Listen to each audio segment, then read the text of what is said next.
Hello and welcome to Sipz and Stories. My name is Elizabeth, and in today's video I will be doing my spooky TBR. So like many of you, I am super happy that it is finally October, which means we can read all of our spooky atmospheric books. I'm really enjoying your videos, so please keep those coming. And I myself have a number of wonderful books to share with you today. Everything from children's books to YA, and of course classics. So grab your favorite beverage and join me as I discuss these spooktacular books. So starting things off is a book that I don't physically have yet, but that is Hollowpox: The Hunt for Morgan Crow by Jessica Townsend. This is the third in the Nevermore series, and I adore this series. I've read the first two so far, and they are so much fun. I think the closest thing I've seen in a long time to mimic the wonder and the imagination of Harry Potter. So if you like Harry Potter, you will definitely want to check out the Nevermore books. This one, the third in the series, Hollowpox, comes out here in the United States on October 27th, and I cannot wait to get my hands on it.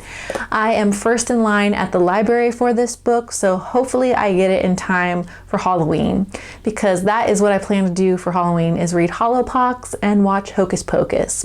Yeah, that's how I roll. The next book that I plan to read is The House with the Clock in Its Walls by John Bellairs.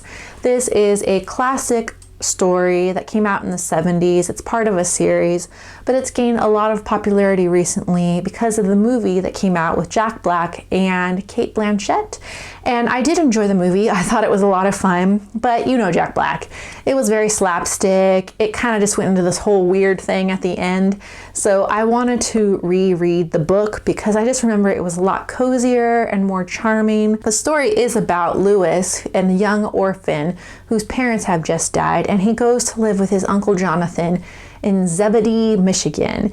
And he lives in this very gothic, spooky mansion that was once owned by an evil magician. So Lewis notices that a lot of creepy things are going on at the house, and he enlists the help of Uncle Jonathan and their good friend Mrs. Zimmerman to get to the bottom of what's going on. I did find an audiobook version of this here on YouTube, and the narrator does such a terrific job with the voices for Uncle Jonathan and Mrs. Zimmerman, and even though he's not a professional, you can't even tell. So I'm planning to listen to that narration and then read along with him, and I highly recommend that you check it out, so I'll link it below. The next book that I plan to read this month is The Cavendish Home for Boys and Girls by Claire Legrand. And isn't this book absolutely beautiful? I admit I just want to read it because the cover is so gorgeous. I'm one of those very superficial people. And I got this edition at a used book sale for the Friends of the Library, and it's gorgeous. And it's been patiently waiting for me on my shelf ever since, and now is the perfect time to read it. I believe it's about two best friends, Victoria and Lawrence mysteriously disappears, and Victoria thinks he has been kidnapped and sent to the Cavendish Home for Boys and Girls, where kids go in one way and they come out differently. So they come out a lot nicer and smarter and cleaner. They basically come out like Stepford children. So Victoria decides to rescue Lawrence before he changes and transforms into this completely different person. I'm looking forward to this, and the reviews on this are so positive. Everyone loves this book. For my YA pick this month is Mistress of All Evil by Serena Valentino. This is a part of the Villains series, which is published by Walt Disney, and it just takes a look at all of our favorite villains and reimagines the story from their point of view.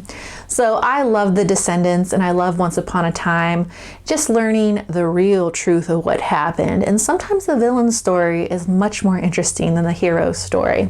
So this is going to be a lot of fun, and I have to be honest, just like that last book, I just want to read this because of the cover.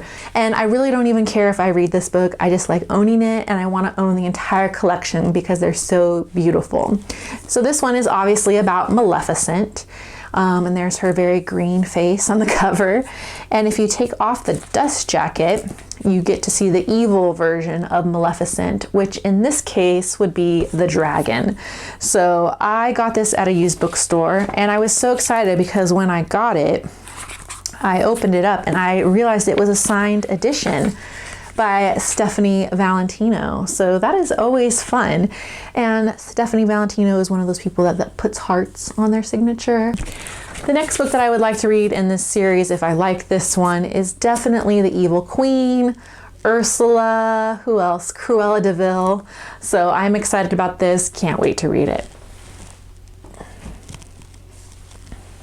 The next YA book that I might get to this month is Truly Devious by Maureen Johnson.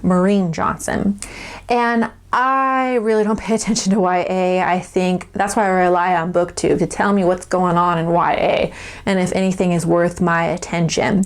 This book, however, is surprising because I love Maureen Johnson. She's one of my favorite YA authors.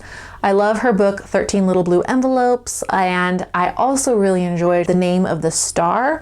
So it is about a group of kids going to a London boarding school, and they are trying to track down a murderer, and the murders are very similar to Jack the Ripper, and there's also ghosts in that book. So The Name of the Star is perfect for this time of year as well. However, Truly Devious is also a murder mystery series, but this one takes place at a boarding school for gifted kids, or a prep school for gifted kids.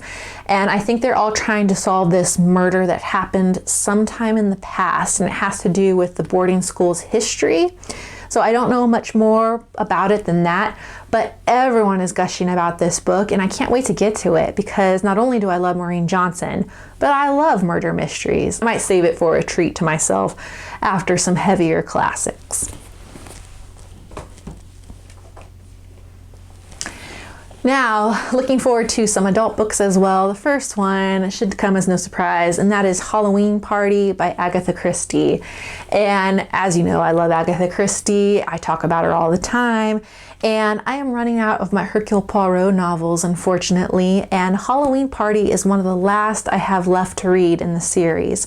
So of course I saved it for this time of year, and I'm super excited to get to this one. And you know this is going to be one of the ones I read this month, so expect it in a wrap-up. I don't know what it's about, other than that it's about Halloween Party. I'm sure it takes place at a very beautiful, glamorous estate or a very fancy hotel. I do know that one of my favorite characters does show up in this book, and that is Ariande Oliver, who, as you know, is Agatha Christie's alter ego. So she is a mystery writer like Agatha Christie. And so Agatha Christie is always poking fun of the mystery genre through Ariande Oliver. And so just how Ariande Oliver just bumbles through the mystery, and then her relationship with Poirot is a lot of fun. So this one I'm sure is going to be an enjoyable read.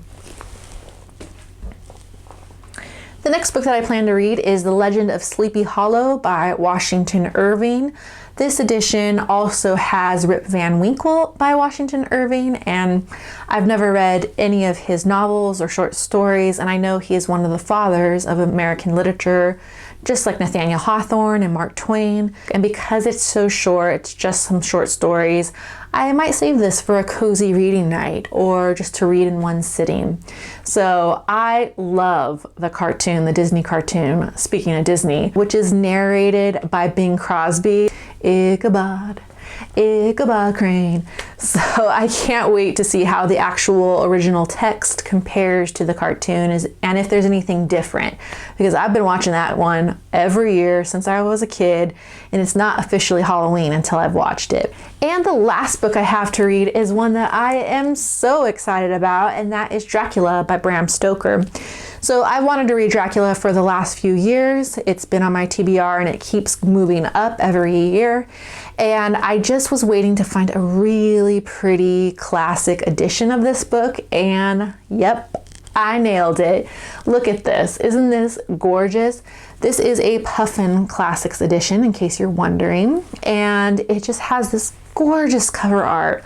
I love the primary colors. I love how it almost looks like a comic book a little bit. And if you open the book, the margins have lightning bolts on the margins. So much fun. I can't wait to read this. And I know that it fits in not only with spooky reads, but with Victober as well, which is perfect because it was published in the 1890s. And a lot of people say it has to do with Victorian repression, So I'm especially anxious to see how the women in this book are portrayed. Are they just innocent victims swooning all over the place? Or are they strong female characters that stand up to Dracula? I have no idea, but I'm excited to find out. So after I picked up this edition, a couple weeks later, I went to the bookstore, a different bookstore, and I picked up Frankenstein. I had to have this one as well. The cover is wonderful. And the reason I like the Frankenstein edition is because, as you know, in pop culture, this is what we all think Frankenstein looks like, that he's just this monster. And if you read the book, you realize that the real monster is Dr. Frankenstein, and that Frankenstein is actually a very sympathetic character, and you feel sorry for him. So I do recommend, if you haven't read Frankenstein, you really should, because it's such an excellent book. And now that I own now that I own my own copy, I probably will reread this in the future. It's one of my all-time favorite classics. There you have it, everyone. Thank you for joining me for my Spooktacular TBR. I think I've bitten off more than I can chew. No pun intended, Dracula. But I just have so many books to read. What with fall reading and Victober and spooky reads, who knows if I'll get to half of these books. But I like to have options. Thank you for joining me, and have a terrific day, everyone. Bye.